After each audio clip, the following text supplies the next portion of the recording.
Ryan Selleck and Brad Garlinghouse talk today on Mainnet 2020 and the next SEC Smackdown.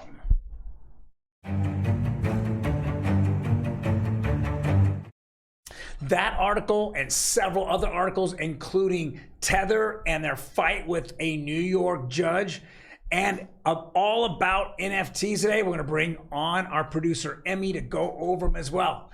So before we jump into all that, welcome to OG Crypto and NFTs. My name is Troy, and every day we go over 5 to 10 minutes of digital asset news and NFT news. Now, before we jump in there, let's hit that subscribe button. Boom, boom. We're going to grow this channel. Even through the bear market, I'm going to stick it out. I'm not going to go hibernate or party for 2022 and 2023. I am going to stick this out. So let's just jump right into it. This is from Cointelegraph. It says New York judge orders Tether to document USDT backing. So what he wants to show is that regardless of all the USDT out there, they want to see what assets that back it up. If there was a run on USDT, is there a dollar? Is there monetary value? Is there actually assets that show that if they sold them off, they can make up for the dollar being pegged to every USDT? Now, of course, Tether has been, milling around and complaining, saying it's too much of work or too much this or that, but it doesn't matter. The US government is going to come out with regulations showing that every month or every quarter, they have to prove that they have the money to back up each one of these assets, especially on stable coins. Next article.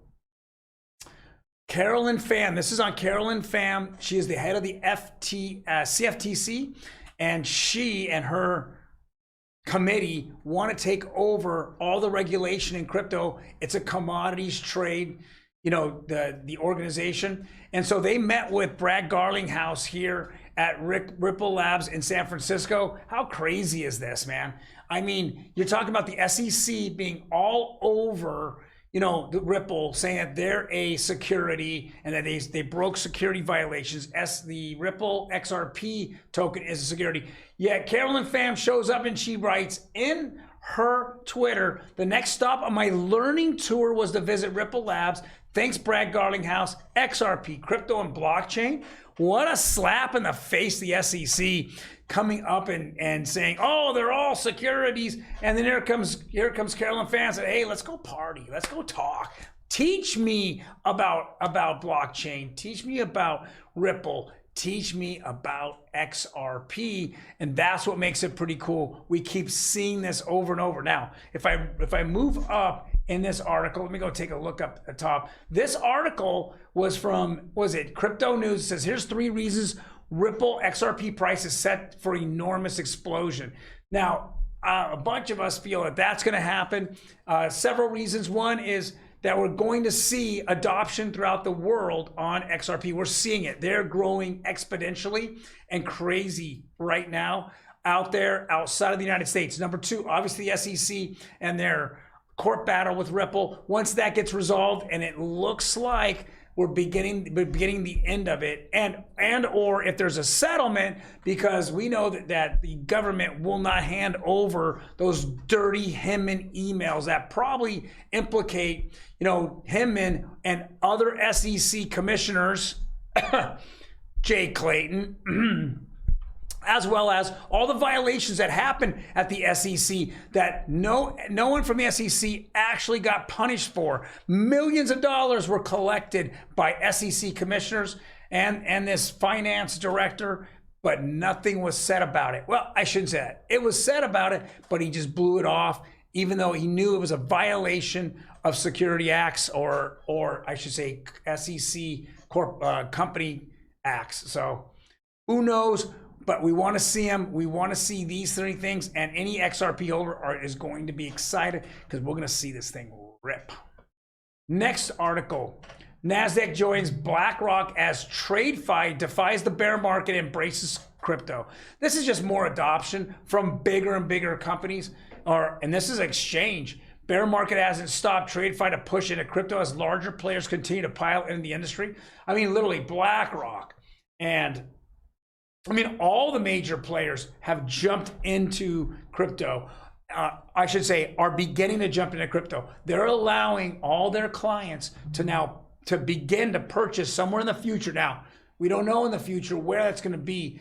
They haven't announced when exactly it's going to start, but everyone's talking about being in crypto. I think that a lot of it's going to begin when there's actual regulation that's going to be passed by the government. But at this point, we don't have that information. They're still discussing that through 4 or 5 different committees in the U.S. government. But we're hoping that some type of legislation comes out and is voted upon, because now, as the midterms come up on us, that crypto is becoming more and more of an issue out there. Now, not as big as a couple of the other issues, you know, inflation and others, but it's becoming an issue because it can literally transform and the amount of money that people spend on a daily or yearly basis. It can cut down on fees, it can cut down on interest rates, cuts down on quite a lot that can help us all out and enjoy more liquidity in our homes.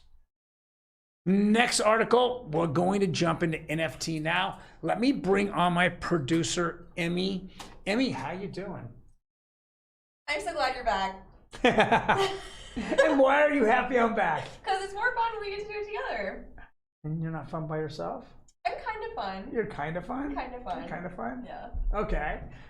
So this article is pretty fun. It says a Web3 record label plans to redefine how you experience music. So they're mainly talking about a virtual artist. It's not an actual person. Okay. It is created by a team of people, and the artist is called Mikatsu. Okay. So she was viewed as an oddity when she released her first demo track in 2007. So that was quite a while ago. Wow. Yeah, a seemingly disembodied voice created by Krypton Future Media. Miku was a wonder at the time, only capable of existing via a singing voice synthesizer technology called Vocaloid. So it's kind of interesting because over the years we've had a few other people, well, not people, but digital artists who came after, and they're saying that this Miku basically paved the way for them, like the FN Mika. We've kind of seen some stuff about that project and stuff. So this is interesting. The Web3 record label is called Player Zero, and they're trying to make everything as digitally as you could possibly get. While most legacy labels are rooted in the real world and focused on acquiring and building talent and brands in real life, Player Zero is creating an ecosystem that revolves entirely around animated virtual artists. That's what I was trying to say. AVAs. Animated virtual artists. Interesting. So it's very interesting because a joint venture between hitmaker Dr. Luke. Dr. Luke has done some of the biggest pop songs in the last 10 years. Oh wow. Yeah, like ones everybody would know. He's the producer.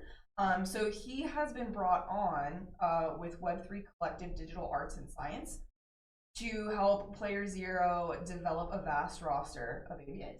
Wow, So very cool. I'm really excited about this. I think it's very interesting. They have a video up that you can watch if you'd like, but it's just a really interesting and neat concept. I'm curious to see what Player Zero is gonna do. Virtual artists in a virtual world. Yeah, virtual artists in a virtual world. It's really, it's kind of odd, but it's fun. Yeah. So I'm curious to see how this will unfold, and if they have anything cool to say, we'll get back to you. Fantastic. All right, so let's move on. If you could go ahead and read that for them. That says virtual restaurants, food in the metaverse. This is a pretty funny picture. We take a look at it. We have two girls on both sides eating a burger, while the third is got a virtual burger in her hand and bet ready to chomp on it. So funny. Okay, so yeah, this is just talking about virtual restaurants and food in the metaverse. Some of the virtual restaurants that they mention are very interesting. They start with Gary V's Fly Fish Club. Yep. Which I think that's kind of fun. It doesn't launch until 2023, but it's his private dining club, and it'll be the first NFT restaurant with exclusive memberships. Wow. So those start going on sale January 7th if you're interested in those.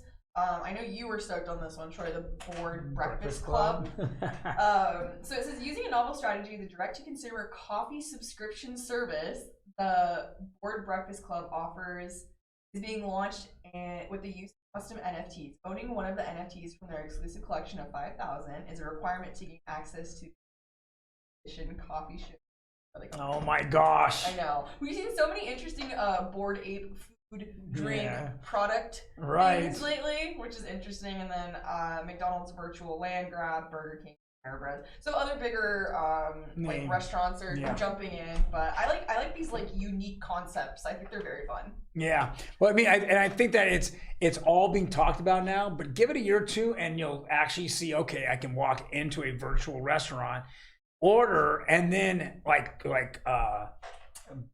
Grubhub shows up at my door. Postmates or whatever. Yeah, that would be really cool. So that's what I'm thinking is going to happen at first. And then sooner or later down the road, I think there'll be an evolution of how food is being served to us. Mm-hmm. So and experienced together while not together. Right. You know what I mean? Like Ollie. Right. Ollie's our #1 fan of the show. He's a friend of mine. We FaceTimed and had dinner last night. So it's something that would be almost like that, but you're in the metaverse. And I've seen a lot of different food places. Specifically, there's this vegan restaurant called Monty's. Okay. They've been doing a lot of big collabs with like random artists you wouldn't expect or random brands that you wouldn't expect. They did one with Travis Barker. Okay. That was their first like big celebrity collab they got. And then they did one with The Weeknd. Okay. And then they just released one with, I believe it's called Way. It's like a hair brand. But it's really interesting because you get a specific little like Happy Meal, and the toy inside the Happy Meal is their hair clip. Oh my gosh. I know, right? So I think that kind of concept, like of having something very unique that's only available or specific brand collabs in the metaverse, that's going to be crazy if you partner with like a Postmates or a Grubhub. Right. Sure. Yeah. It's going to be very interesting. I agree. Yeah, it's super cool. Okay, so we have one more story for you guys. It is the blockchain Brawlers. It's going to be a NFT game. We don't always talk about games, right? I know neither of us are big gamers. Right. So, but this has to do with combat sports, so you know I'm into it. Exactly.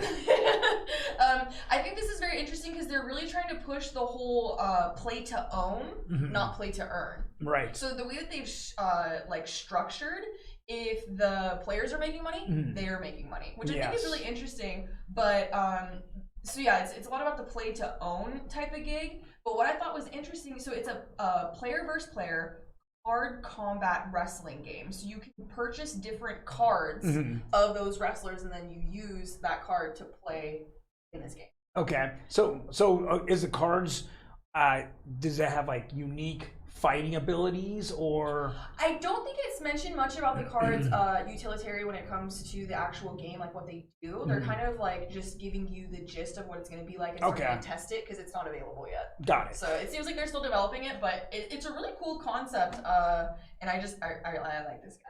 I like this guy. He's fun. The Brawlerverse. Yeah, the Brawlovers. Enter. It's fun. And the Brawloseum instead of the Coliseum. Oh my god. Yeah, it's just fun. I like this one. They're not taking it too seriously. They're not taking it too seriously at all, and it's just it's a cool version of almost like a WWE concept without WWE fanfare. Right. Yeah. So. Right.